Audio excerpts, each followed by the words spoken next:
Ana, eu te mandei mensagem mais cedo. Você não viu? Ah, vi sim. É que eu tava ocupada. Beleza, mas tipo assim, me responde quando der, eu fiquei preocupada. Tipo assim? Acabei de ler esse livro, gostei muito. Você já leu? Ah, já sim. Mas eu tenho um livro que é tipo assim, bem mais legal que esse. Vou te emprestar. Tipo assim? Tipo assim? Não é onde a Tati trabalha? É sim. Vamos lá dar um oi pra ela?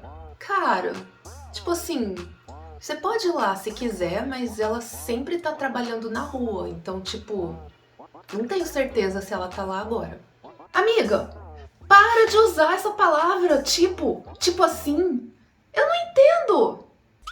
Tipo assim é uma dupla de palavras que a gente ouve toda hora aqui no Brasil. Um vício de linguagem que é, tipo assim, muito popular. Vale falar tipo assim ou só tipo. Eu falo isso tipo o tempo todo. Muita gente fala isso o tempo todo. E, tipo assim, não importa quem seja, todos usam isso. Sabe aquelas expressões que não significam nada e só servem para ocupar os vazios da fala? Tipo assim. Tipo assim significa tudo, mas ao mesmo tempo não significa nada. É uma palavra que pode ser excluída de todas as frases que não vai fazer a menor falta. Mas tipo, quem aprende essa gíria não passa mais um dia da vida sem ela. Igual ao like do inglês. This coffee is like very good. É uma expressão usada quando alguém precisa de tempo para falar, para montar um raciocínio ou até mesmo para concluir aquela ideia que ele começou a falar. Ela é, tipo assim, meio esquecida. Fui ao médico e a consulta foi, tipo, muito rápida. Ela também é usada quando você não tem domínio do assunto que você está falando.